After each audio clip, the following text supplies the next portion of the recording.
So we'll start this episode off with we have a guest today.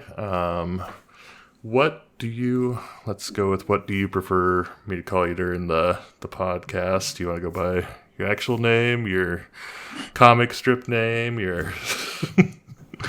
Well, as you know, I changed my name from Zombie Turtle to Zero-Goblin.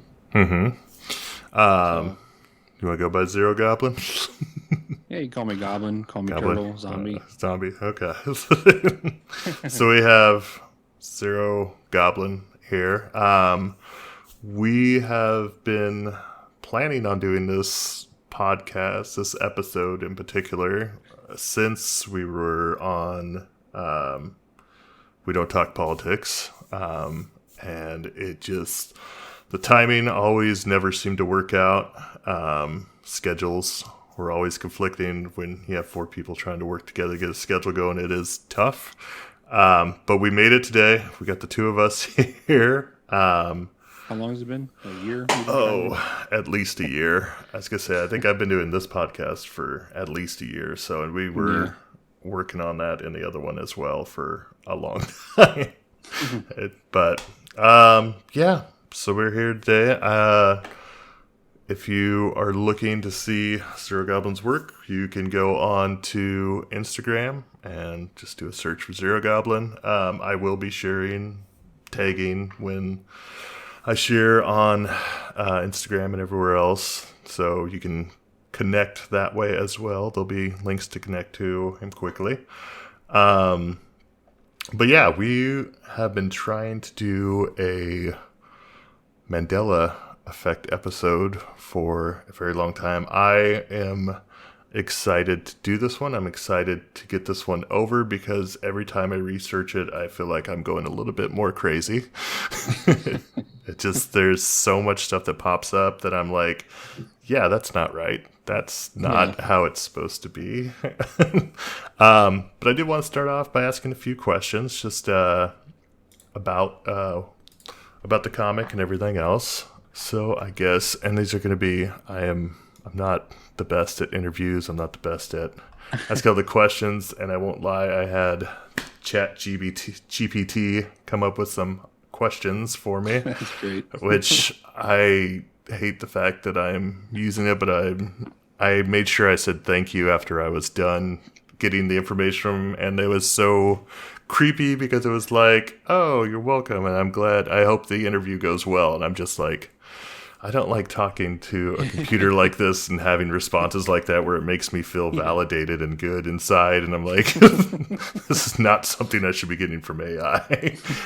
But yeah, so either way, I guess, can you tell us a bit about yourself and how you got started doing the comics? Well, like you said, I'm Zero-Goblin, formerly known as Zombie Turtle. I had to change up the name and everything because there's a bunch of people I no longer talk to that still tried to contact me, like narcissistic kind of people. Right. I get that situation. So yeah, changed all of it. Plus, I felt like I wanted to start fresh artistically. Mm-hmm. I was doing a bunch of different stuff like horror art. I was doing commissions for beer companies, doing labels and stuff. Okay. But I want to focus more on my comics because whenever I try to start a comic or something, it gets pushed in the backside. Everything else gets done first. Right. So yeah, I want my main focus to be comic books. Okay. That's why I started Zero-Goblin.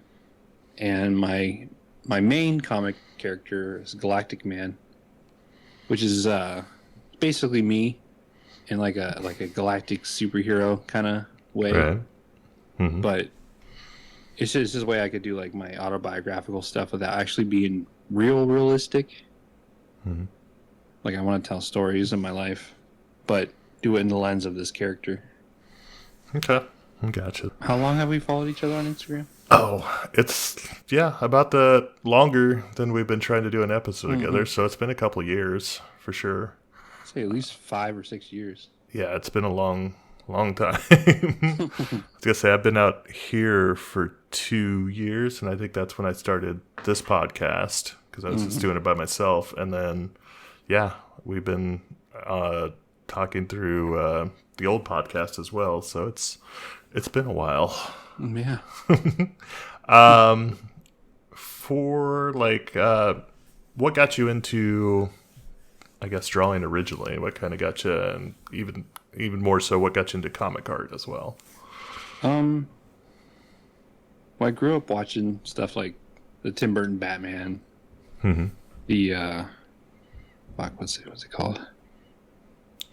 The Christopher Reeve Superman, but like, what's the director's name? Can't remember.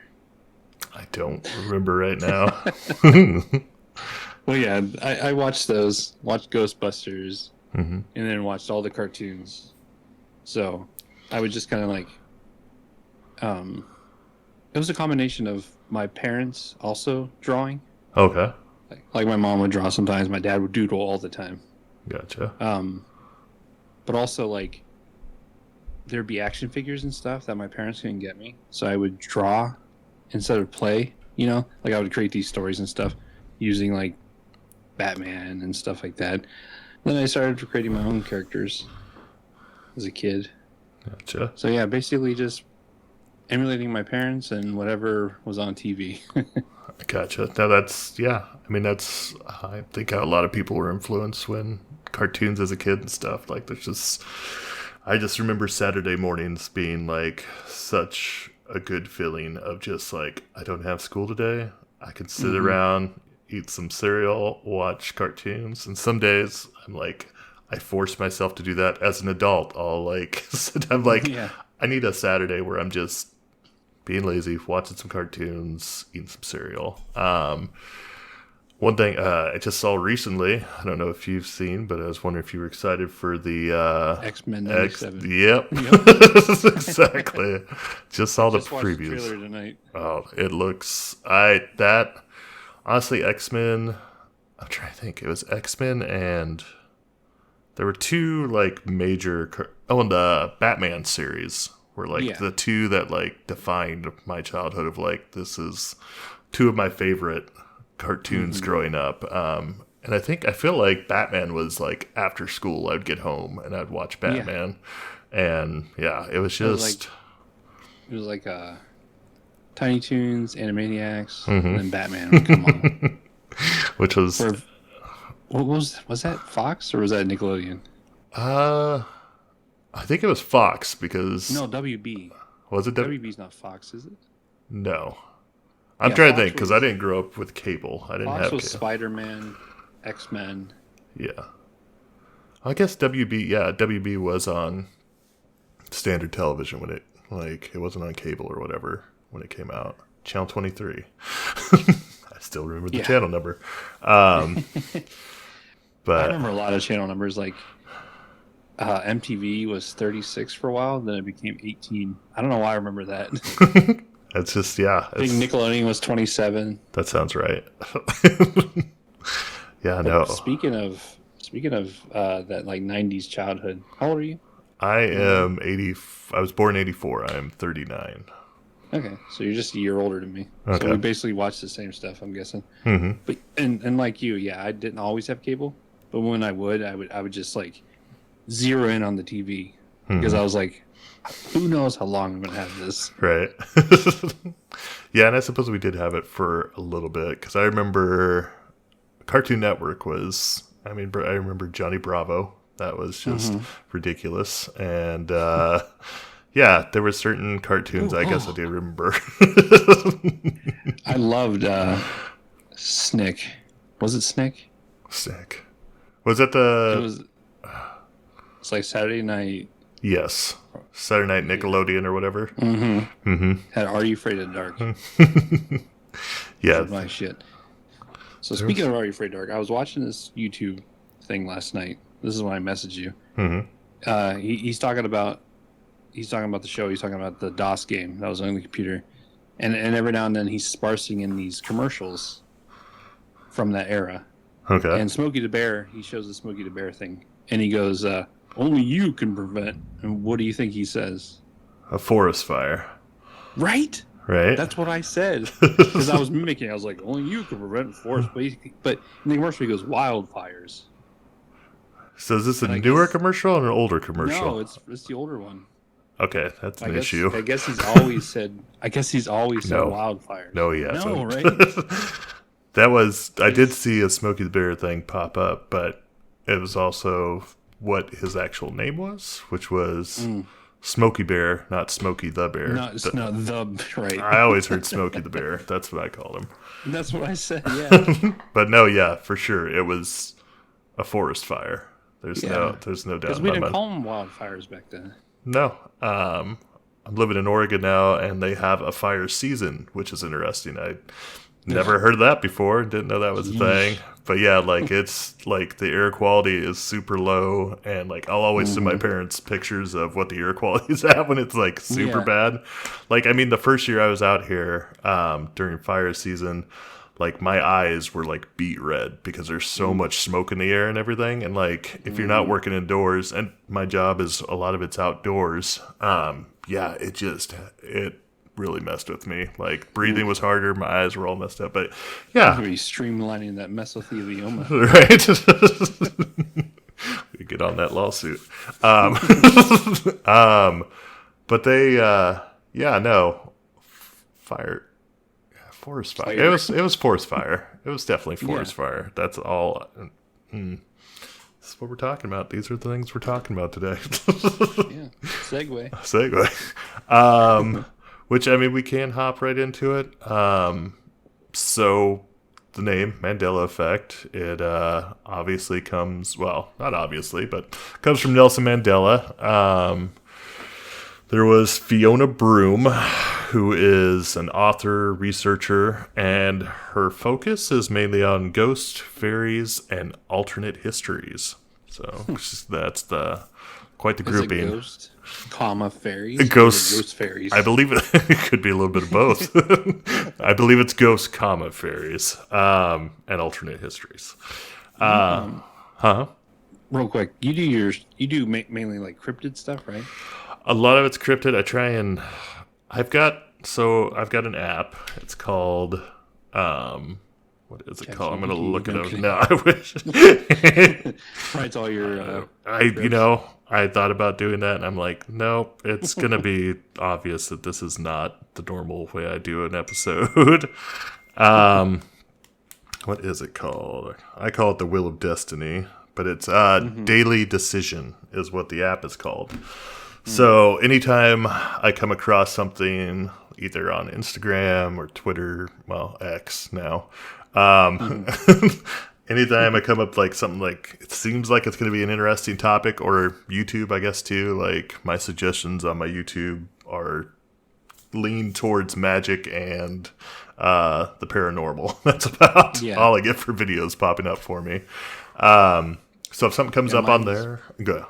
Mine's paranormal or like video games or like 90s shit. I was gonna say, it's all like, a lot of it is the prof, any videos the prof puts out, and Command and Quarters is another one, like, which makes sense because these are the things I subscribe to and everything, so that's why it's pulling up on there. But yeah, so if something pops up, the Daily Decision one, you can just add it. You can make your own wheels. There's wheels on there that are pre-made, like, what should I have for dinner? And it gives like 10 different options. You just hit it and it chooses for you. So I just have a wheel that's all podcast topics.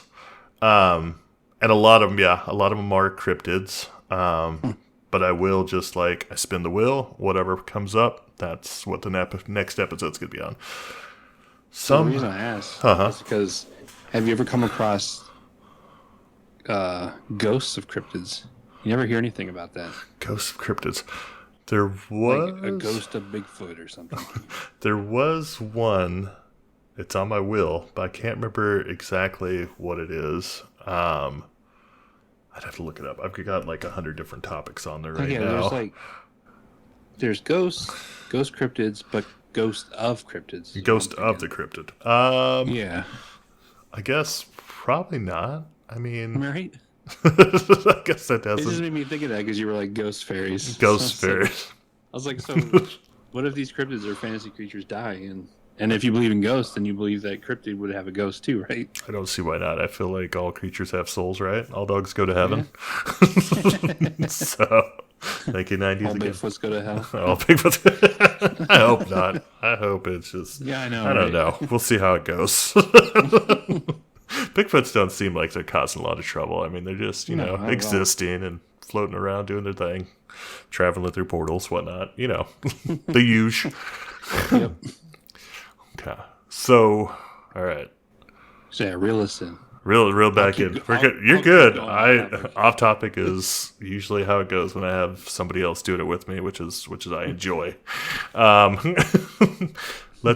So we got Fiona Broom, who was at Dragon Con in 2005. It was a dragon convention, I guess.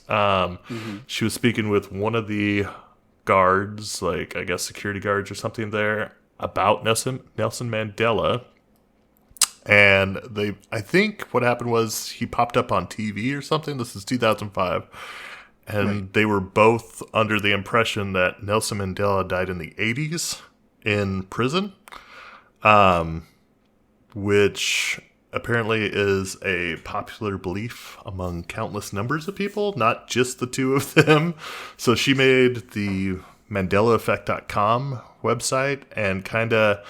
Right now, if you go to it, it goes to a YouTube page. But it, like, when it was first created, it was kind of a forum for people to, like, connect over, like, hey, I thought this person was dead, or I thought Nelson Mandela died in the 80s. Did you think that too?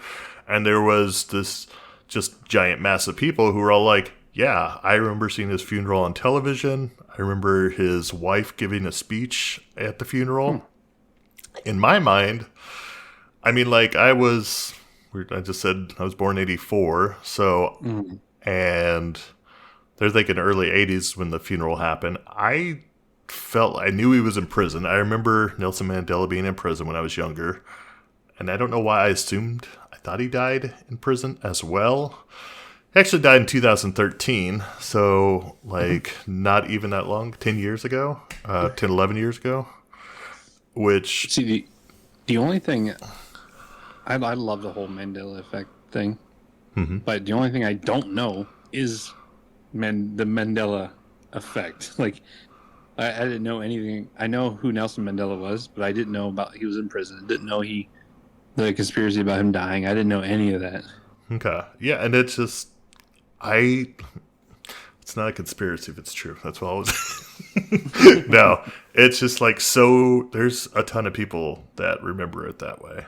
The thing that I find so weird is that other than Nelson Mandela, how come most Mandela effects are like pop culture stuff now? You don't hear any more history ones. I think there is, well, kind of pop culture, kind of history. It's the first one I got on the list. I feel like it's more because these are things that are more noticeable. Like, people still, like, it's something, I don't know. Like, I'm terrible with history. Like, I'm terrible with dates, for one. Like, in history class, I could never remember dates when things were happening. I could remember things happening, like, separate. Like, I had most of the battles when I was in middle school. I had most of the battles memorized of the Civil War and everything, but I didn't know dates. There's dates on all of these things. And it's just... I literally just memorized the Declaration year. I was like, that's something I should memorize. And I feel like it's only been like the past 4 years that I dedicated to remember that. Is that 1776? Yeah. Okay, just making sure. Like I said, there's some dates I remember, but overall, no, I don't. Dates I'm not good with, and yeah, I don't know. I honestly just don't like history at all. I mean, it's interesting. It's happened, but unless there's like some sort of mythological element to it, I really don't care. I'm probably never gonna watch Oppenheimer because I just don't care. It was good. It was all right. I'm sure I liked it. Yeah, I know. I get that. And I think more I just like Cillian Murphy than that actual. What's his Cillian Murphy?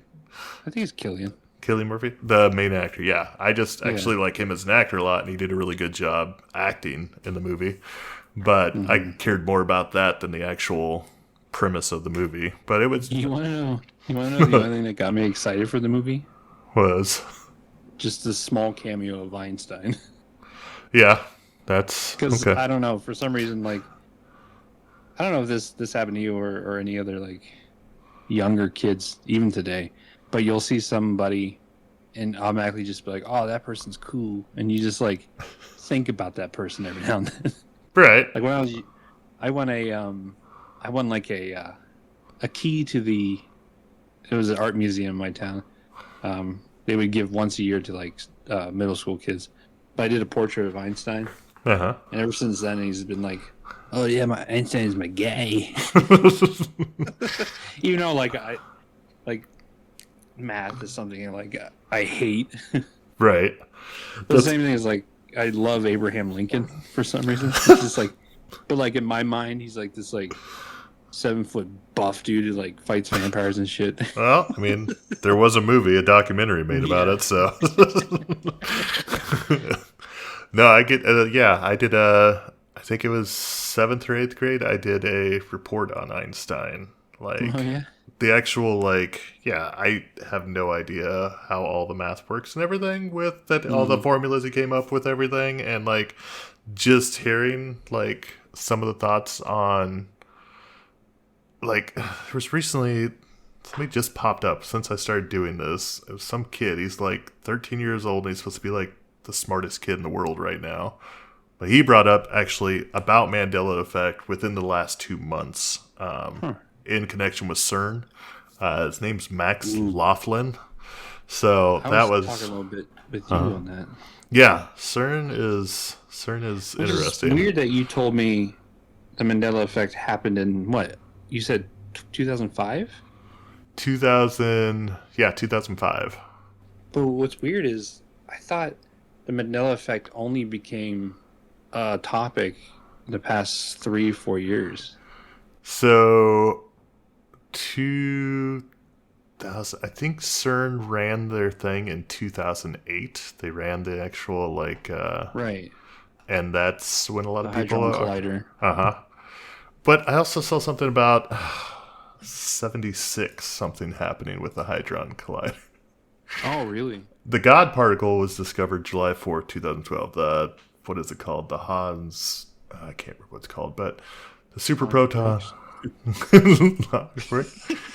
it says the superproton synchrotron became the workhorse of CERN's particle physics program when it switched on in 1976. The first beam of protons circulated the full 7 kilometers of the accelerator on May 3rd, 1976. So this isn't the one they have currently, the Large Hadron Collider, but that was the superproton synchrotron.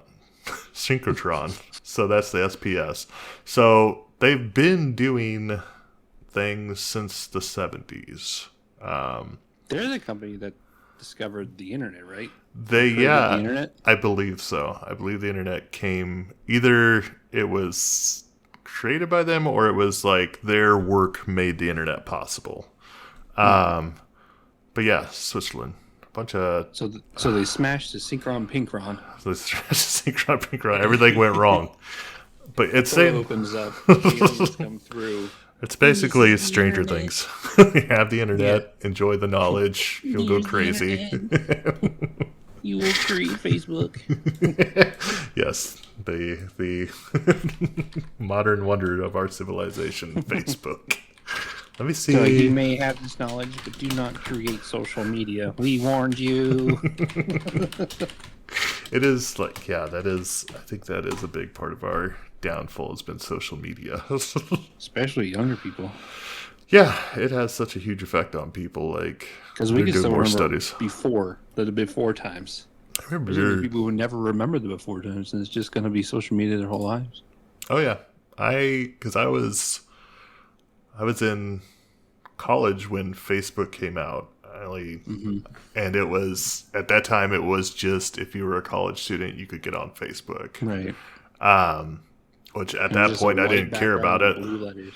I didn't even care about Facebook, and I was like, oh, whatever. And now whatever. I have Facebook for Marketplace. That's what I have Facebook for. I don't post on it. I don't read people's posts or anything. It's all just give me Marketplace. It's great. I was one of the people who deleted mine during the pandemic.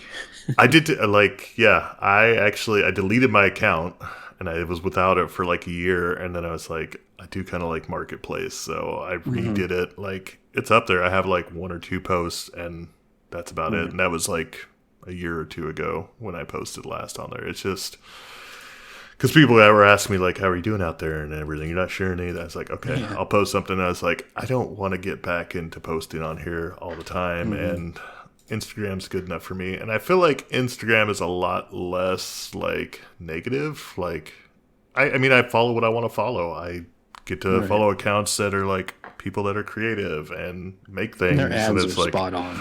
Yeah, for sure. That's also true. So yeah, Instagram's like the only ads I get that I don't get pissed off about because they know exactly what I'm looking for. I might actually want that. I have clicked on ads before, and so their algorithm there is working. So, so let's break down a couple of the. Let's go through this list of Mandela effects that people are claiming are actual Mandela effects and not just, misrememberings. So I've got, the first one I was going to do was, you said pop culture. I guess it's more history than pop culture at this point because Ed McMahon, I guess you have to be a little bit older for this Mandela effect as well. Do you remember Ed McMahon, who he was, what he did? He was like what was that called? The house sweepstakes or something like that. He was like a lottery dude, right? So that's what a lot of people remember. So Ed McMahon was originally Johnny Carson's late night show, The Tonight Show's co-host. But he went on to do American Family Publishers, not Publishers Clearinghouse. Okay. So Publishers Clearinghouse was the one that gave out the big checks to people. Big checks, right. Right. And everybody remembers Ed McMahon giving out these big checks. But Ed McMahon says he never did that. He worked for American Family Publishers, and it was only his picture was on the logo. He would do commercials or whatever. Was one of America's leading marketers of magazine subscriptions. That's what it was. So he was there for that, as far as he was like kind of the spokesman for that. But he never. Do you think you ever remember seeing him hand out checks? Not really. Okay. I feel like I remember seeing him hand out checks. This is the whole thing of like, this is why it gets worse every time I research this, because like every time I get a little more like confused and maybe swayed one way or the other. Like, yeah, that was a thing. No, that wasn't a thing. Also just like looking at pictures of things and like having my mind change, like, yeah, that does actually look more right. But it's not the way I initially thought, but it's so that was one. I mean, like I said, I thought he was a clearinghouse guy, but I don't remember him specifically doing the checks. Okay. Yeah.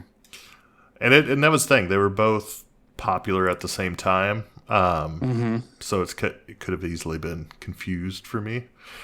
The biggest one that everybody is on is the family of bears that was children's literature in the early 90s. How do you remember? Do you remember that family and those books? 100%. And how do you remember them being named? Or what was It's not just that I remember it. It's that it is 100% Bernstein. Because that is how the teachers pronounced it when they read it to our classes. That's how we all said it to each other as kids to talk about. Right. We have never once said Bernstein. So, yeah, that is... So in the reality that we're in currently, everything says that the authors' names were Berenstain. They say the books and the show was all the Berenstain Bears. But I am definitely on Team Berenstain Bears. And I think growing up I called them Bernstein Bears. Bernstein, yeah. So even with it's according to this, it's Berenstain or Berenstain. But yeah, I was always Bernstein Bears. But I've also had more of a lazy speech most of my life. I would cut words down and stuff, just make them shorter or whatever. But either way, it was always Steen. I remember that vividly. But that's one of the biggest, another one that was a big spark besides the Mandela, the death of Nelson Mandela. That's one that is very highly debated online. This next one, I'm willing to die on a hill for. The Fruit of the Loom company. Are you familiar with their products? Mm-hmm. How do you remember the image looking? What does their logo look like? It's like a group of fruit. Okay. Do you ever remember there being anything else with the group of fruit? I know you're gonna mention the cornucopia. I am going to mention the cornucopia. But if you were to tell me it was always there, I would have believed it. But also, if you tell me it was never there, I would believe that too. Because I don't specifically remember it being there, but you could convince me otherwise. I remember it growing up being there. It's definitely not there now. It hasn't been on their label. And they say it's never been on the label, ever. Fruit of the Loom says we've never had a cornucopia on there. I specifically remember growing up because I didn't know what a cornucopia was, and it was there. And then I remember around Thanksgiving, my parents would occasionally decorate for certain holidays, and my mom had a cornucopia and some of the little pumpkins and gourds, whatever. Yeah. And I remember learning then that's what a cornucopia is, and that was what was in the background of the Fruit of the Loom logo. On the tag of your underwear. The tag, underwear, T-shirts. I feel like I remember more on the T-shirts, more so than... no, because the underwear used to have that, almost like a silk label. And I remember seeing, it was on there in color. And that's the thing. It is so vivid in my mind. I remember that growing up.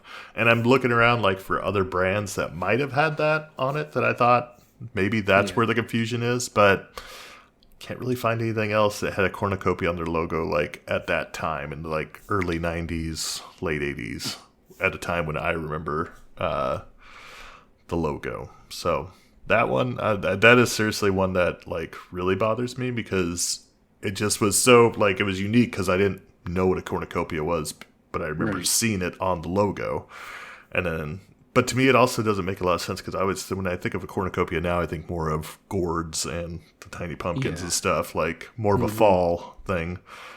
But at the same time, I do remember seeing that on the logo. So there's that. So this is where it starts getting to mainly branding and pop culture. Right. And it is a lot. Completely abandoned history. Yeah, I don't...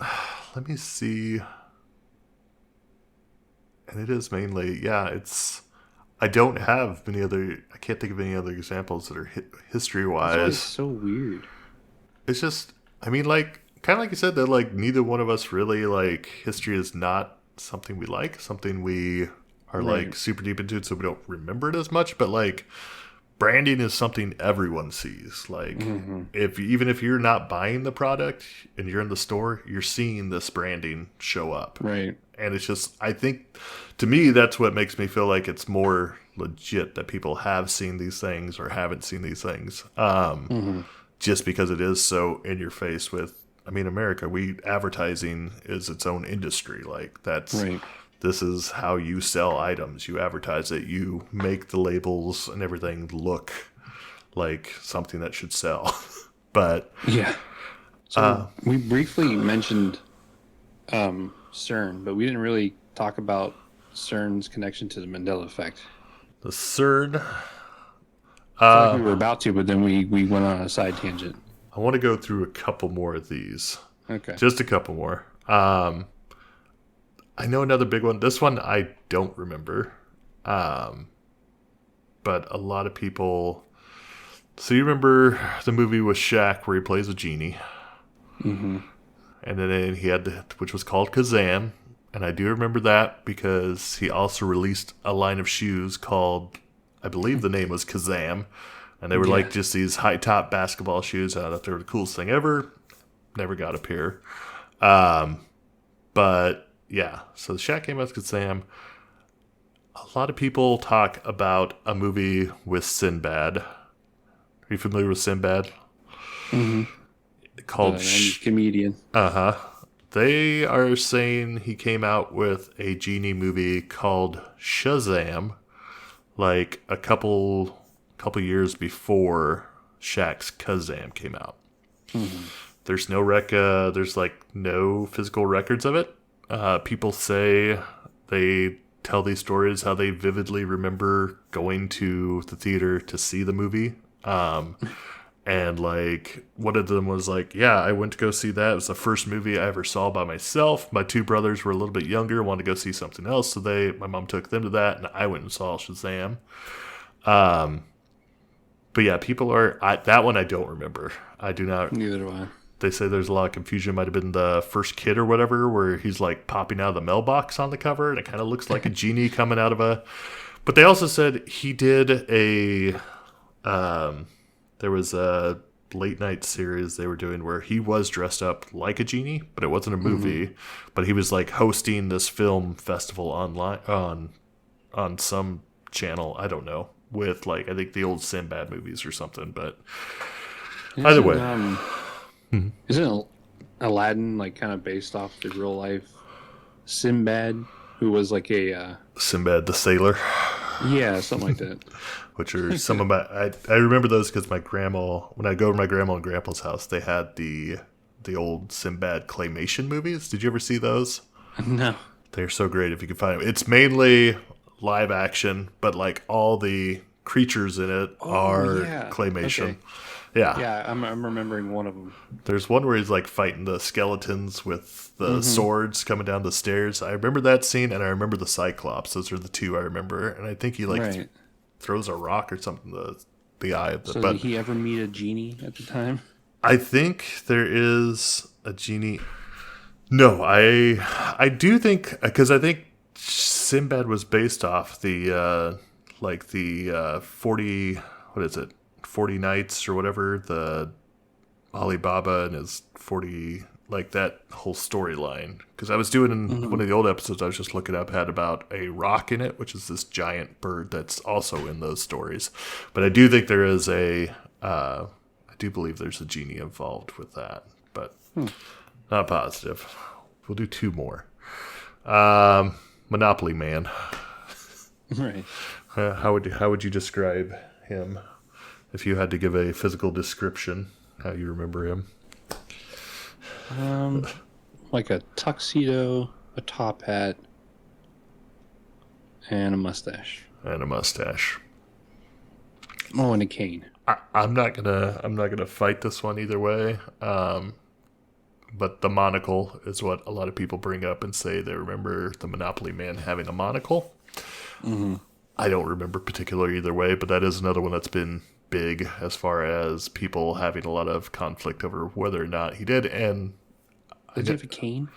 I've got a Monopoly set. He does have a cane. This is he's got a cane, top hat. No monocle though. Big mustache, big white mustache. But yeah, I feel like it was like Ace Ventura. Yep. That kind of made people think that. Because that guy has the monocle and he punches him out, and yeah, and I could see where that, like, and that's the thing, like a lot of these come up where people are like, you're making connections from other things you've seen that make you think that.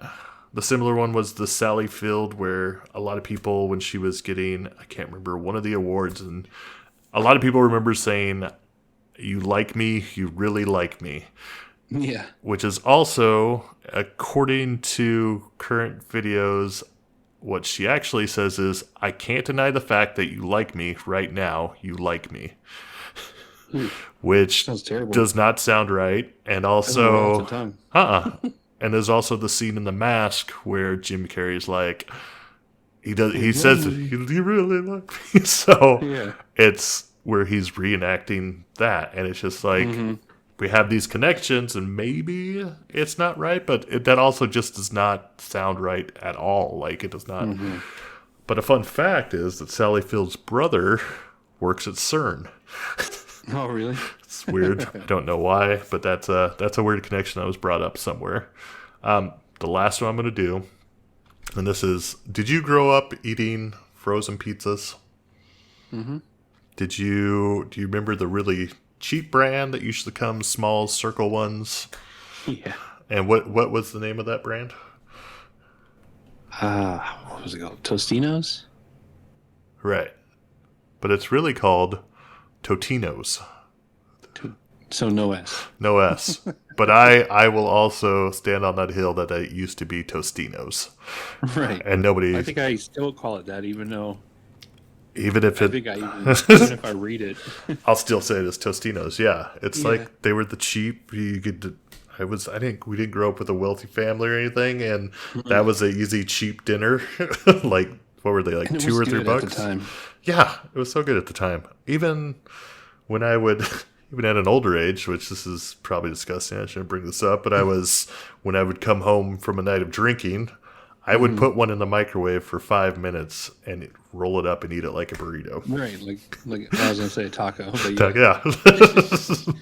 That was a different time in my life. No, but I mean, like, it was cheap. It was so good. It was easy. But yeah, I've been eating them. I had been eating them most of my life, and I was always calling them Tostinos. Yeah. So, all right, we've gone through some decent examples of what the Mandela Effect is, and where a large group of people have an opinion on it was always this way, and a large group says, no, it's been this way. Which there are some different explanations. I guess we can start with the most fun one, the one I think would be the coolest one if it were how it actually worked out, which is CERN. So I had to look up. I wasn't sure what the name actually meant. The name CERN is derived from the acronym for the French.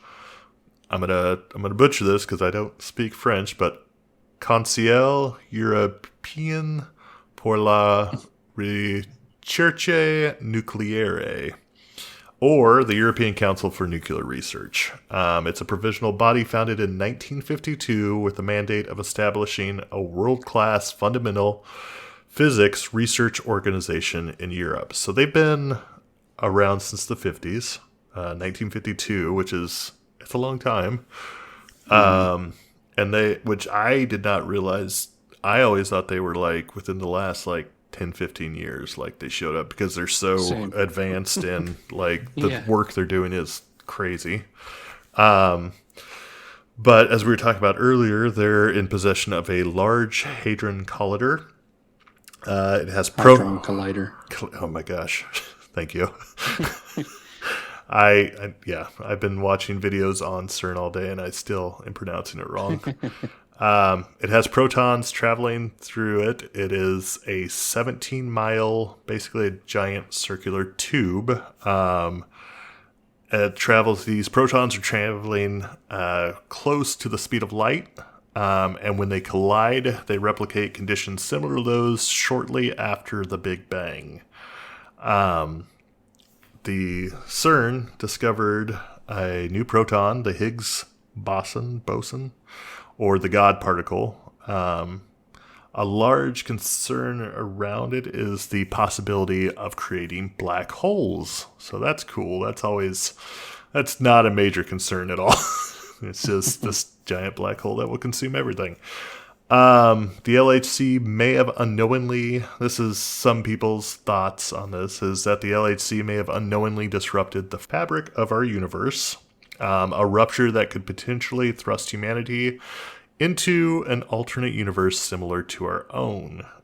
This goes with the theory of just like unlimited number of universes and just these I know they've talked about how CERN is trying to create basically gateways to other dimensions if they can, which is always exciting because, yeah, I mean, I've seen Stargate. I know how this works out. I've seen Stargate. What's the Stranger Things? Like, Yeah. I think that is kind of what I think that's kind of based off CERN and stuff. But yeah, it just seems like there's this, and it's how many? What did I say?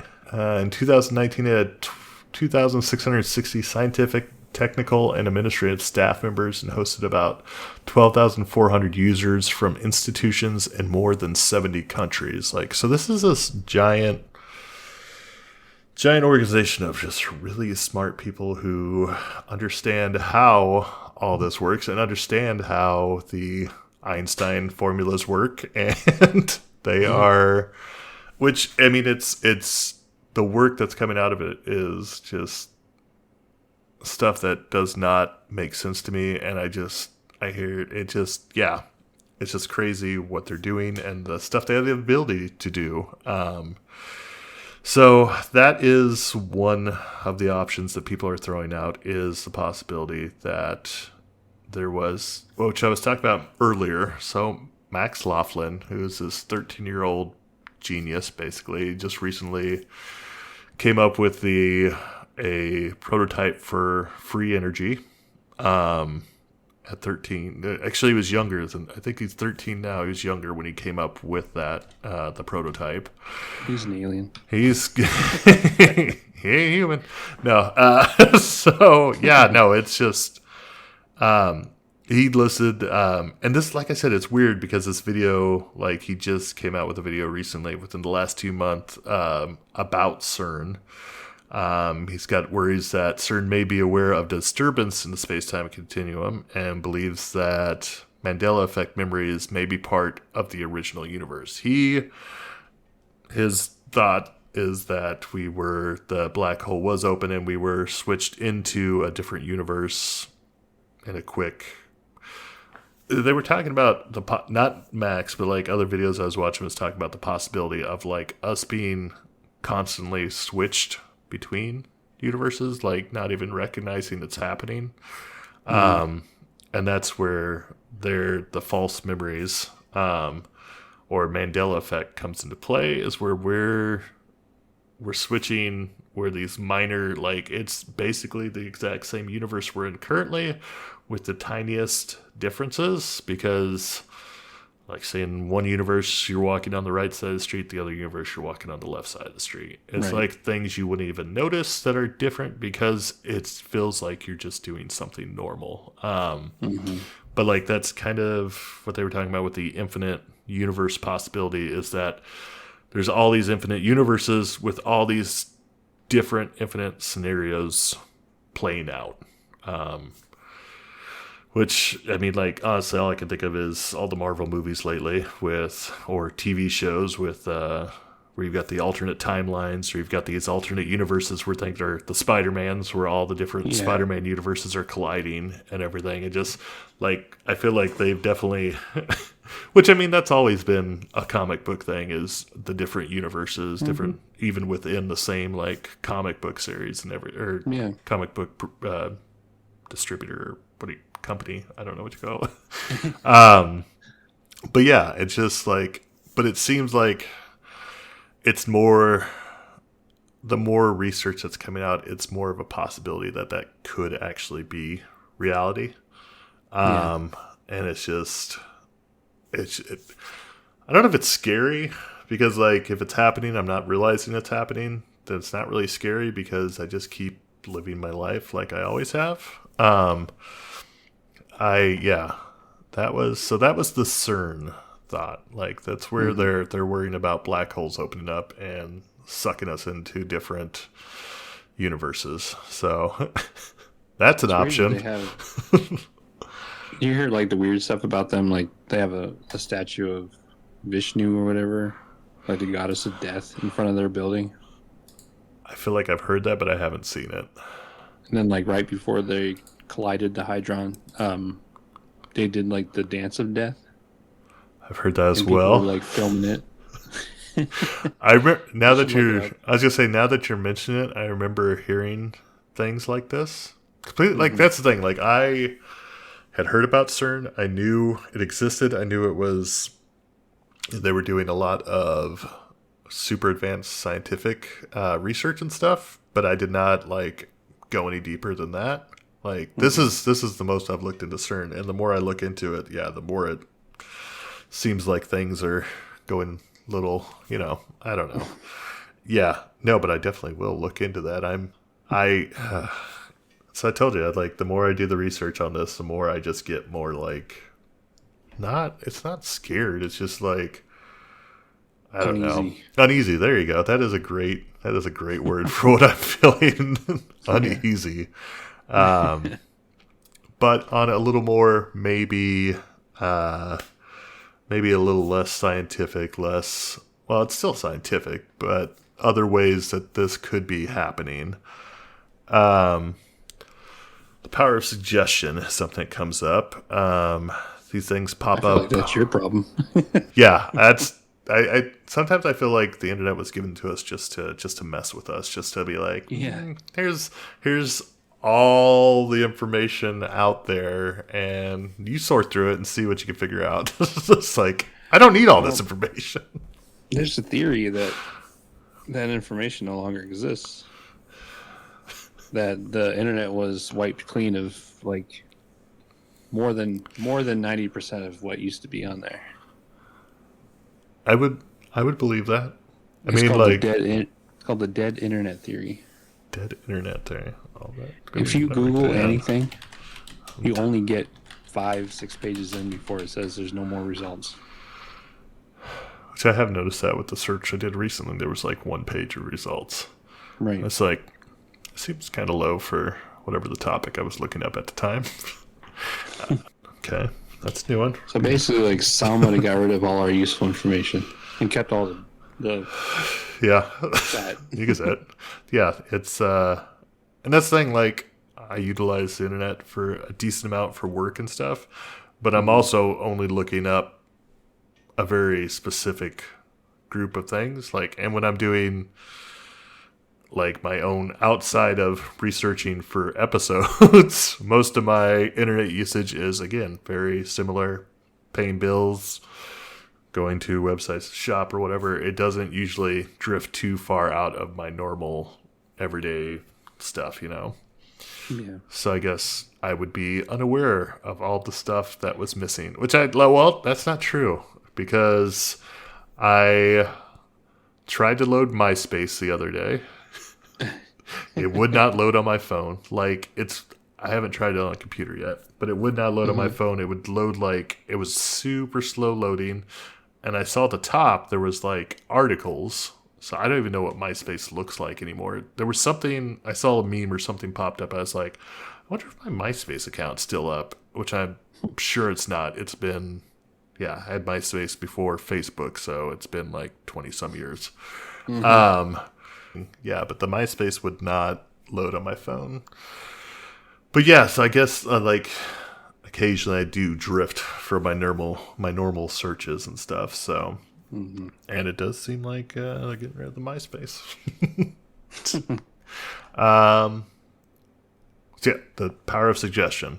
So it kind of comes up where it's like, I guess you would say leading the witness, basically. Asking someone if they're like, so the reason I was asking the questions the way I was because on one of the episodes I was listening to, it was like, the power of suggestion is something that a lot of people use where they just present this information to you like, do you remember this like it was, which is no longer like it was, as opposed to how do you remember it? Right. So like when I asked for the Monopoly Man, I was like, how would you describe the Monopoly Hmm. Man as opposed to do you remember him having a monocle? One thing I came across in one of the episodes was talking about how with the power of suggestion sometimes child services had complaints of questioning kids, and it brought up like they had been molested by the way they were asking the questions, Right. and it caused like so many issues. And they've since changed the way the questions are asked, but it was like with the power of just suggestion by the way they're asking it, like people were getting in trouble because, and I mean with kids, like they're so easily swayed and stuff. Like if you tell them something is this way, that's probably what they're going to lean towards. They believing that you're saying this as an adult, this is what it is, or that would be one of the ways that they say is power of suggestion could be one of the issues where the Mandela effect comes into play, or false memories.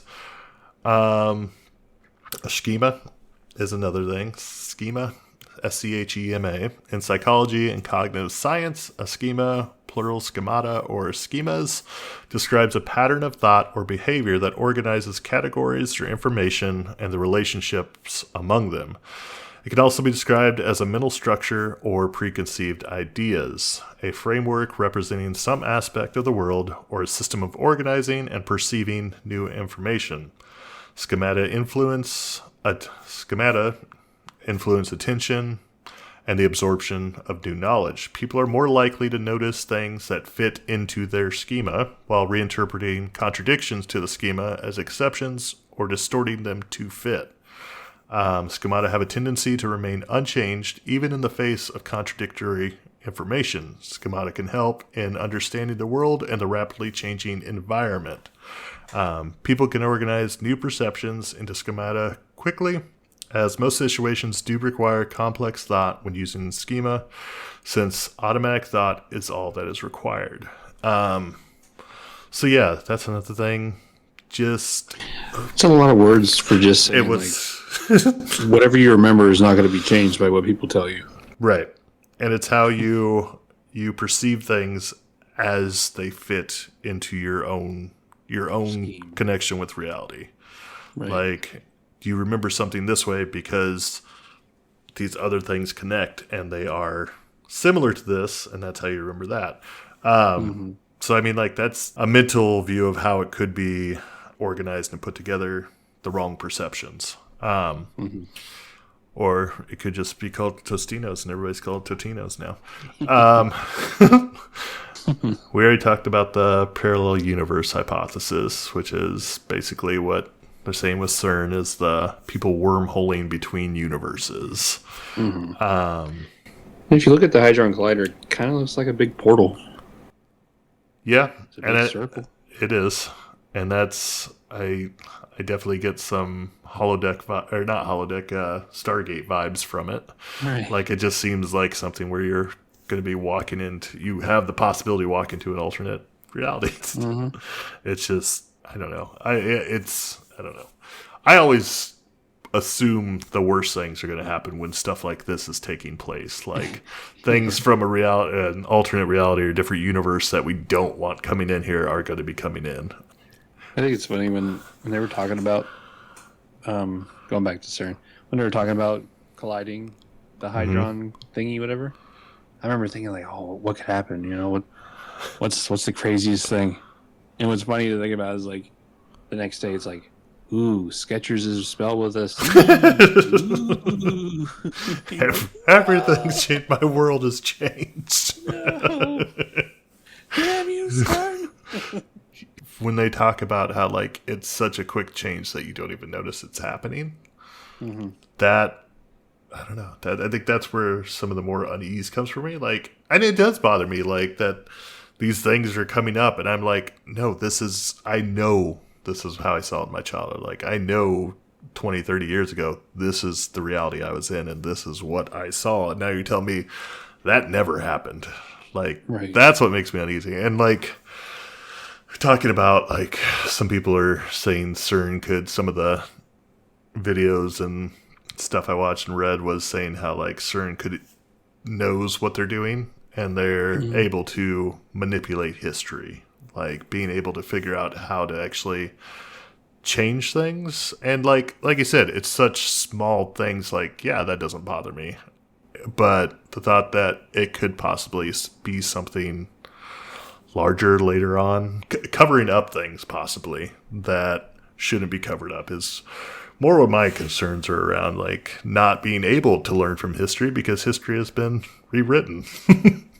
Just, yeah, I don't know. It just seems like, again, there's that theory that the moment time travel is discovered, that very moment, that means time travel's always been around or whatever. Right. I'm probably saying that wrong. I think I get what you're saying. It's like the moment we discover it, that's the moment it had already existed. Right. Because of the paradox of time travel, right? So right. There was a... I'm going to get the school wrong, but for sake of not remembering, I'm going to say Columbiana. Or what's it called? Columbia University? Yeah. Yeah, one of those big name schools. Well, somebody transferred a particle like 0.00 milliseconds to the past or something like that. And I feel like at that moment when they discovered that, then like time travel is happening, you know? Right. Like 20 years down the road, but it's... Yeah, I get what you're saying. Like, time travel has been invented. It is. If we can transfer energy to a different time, then that would be like the beginning of time travel, which is now time travel's always here because everybody from that moment on when that happened, it is... Yeah. Nope. I gotcha. It's just, time travel is another one that just kind of, like, the thought of it and the effects of it and... Just, it's a lot to take in. And I can't remember, I was watching there's some show I was watching, like an actual, like a television show or something, where they were talking about, like, yeah, that's not how time travel works. And it was just, like, seeing how, like, it was supposed to be, like, a more realistic, like, they were talking about how, like, if you see yourself in the past or whatever, it messes up. And it's like, no, that's not how time travel works. But just the different, like, so many things could come out of time travel, which again, I don't like to... I feel like I sound crazy when I'm like, yeah, somebody from the future could come to the past, change one minor thing, and then it changes forever, and we don't know because it's been changed. But it's like some asshole that keeps losing bets because he's an idiot. It's like, it was mirror on the wall. No, it wasn't, you idiot. It was a magic mirror on the wall. You want to bet on that? And they want to bet on it. Time travels. Time, right? It's just so... The time itself is just so... That's another one I don't like to think about too much because it's just that deep rabbit hole you go down where, like, all these possibilities of, like, how the future works, how the past works, how the present works. Like, oh, we only have the present moment. Well, you only have the present moment if time travel is an event of the future at a later date and they're coming back from the future. It's just... it's too much. But I'm excited for I would love time travel. I think that would be fun to go visit other times, see how the world was. Like, I mean, I'm not... Yeah, there's definitely some times I'd be avoiding, but I'm sure there was other periods of time that would be very cool to see. This one guy, I forget what his name was. He has an interesting name, but he had a cool theory that said, like, when you go back in time, like, you go to different parts of the world. You don't go back in time and you're sitting in the same spot at a different time because the world is rotating. Makes sense. So the world was on a different rotation 70 years ago than it was today or something like that. Right. So you go back 70 years and you pop up in France or something like that. Which that seems like it's a constantly moving. So that seems like it makes sense. Mm-hmm. I think the last one I've got is confabulation, which is to talk informally or to hold a discussion, or the third one is to fill in gaps in memory by fabrication. It's a major characteristic of brain-damaged patients is the tendency to confabulate, to hide and disassemble, about their damage. Everyone who thinks it's Bernstein is brain damaged. We've all got brain damage. Well, I mean, from the can suck through the wormhole, that's gonna have some effect, right? That's confabulation is something that. Which again, it's characters of brain damage patients, but it's also something people just, you fill in the gaps because it's like trying to finish someone's sentence or something. It's like you assume this is how it's going to be. One fun theory that this is all my own, another, I didn't come up with this from anything else, is So you know how you have those dreams and you're like falling and you wake up and you're like, you shake yourself awake? Mm-hmm. I feel like we're jumping universes every time that happens, which doesn't happen often for me. But when it does, my world does not seem right the next day. Most days it doesn't seem right, but no. That was all the information I had on it. But yeah, let's plug you. What's where can we find you? Over, no. As soon as I said it, I felt bad. Where can we find you? What can we? Where? Basically, just Instagram. Okay. I really don't do anything else. So I mean, hell, I barely even post on Instagram anymore. Right. I'm trying to, but Zero-Goblin. Okay. I don't know if you can find me just putting Zero-Goblin, but you could also put a dash between Zero and Goblin. I think I found you with Zero-Goblin, just searching that way. But yeah. Okay. But I also follow you, so that's probably why it popped up quicker. But either way, Zero-Goblin on Instagram. I do a podcast every now and then with some people. Okay. Murder Cake. Murder Cake. What's that all about? Man, what is it about? I don't know. I don't know. Is it kind of just getting together and chatting with friends, or is there some topic Pretty to much. it? Okay. I mean, that's similar to what we were doing on. We may have a topic, but the episodes were more about just hanging out with friends and talking about things we like, and usually going off on tangents. All right, Murder Cake. I will look it up as well. LANKTR.EE. I believe it's /DOTU or DOTU podcast. One of the two, but you'll find it. All of the socials are on there. Yeah. Well, thank you for coming on today. It was a blast. I'm glad we actually got this down and done, and years of planning. So no, that's awesome. Yeah, that wasn't boring. No, you're good. Like I said, I really did actually enjoy even just the chatting with you, going off on tangents. Cool. That's I love having an extra person there to go off on the tangents with. So for sure. All right, but we will go. If you want to have me on again, we could maybe do the dead internet theory thing. Dead internet theory. So I'm very interested in that, or even matrix glitches. Okay, I'm listening. That was one of the first things we talked about. Me going on talking about is glitches in the matrix. Right. Like the cat show. I remember the cat showing up twice. It was basically like people seeing like animals walking through fences or airplanes being stuck in the sky and shit like that. Okay. Which I've heard. I'll send you a link. I've heard like when people see ghosts and stuff, it's somebody walking through a former outline that was there in a past reality, and their energy is being transferred over through a glitch in the matrix, if you will, showing up, walking through the walls and stuff. That I've heard. Yeah, that I'm always down for anything out there. Anything out of the norm that's fun to talk about. I enjoy it.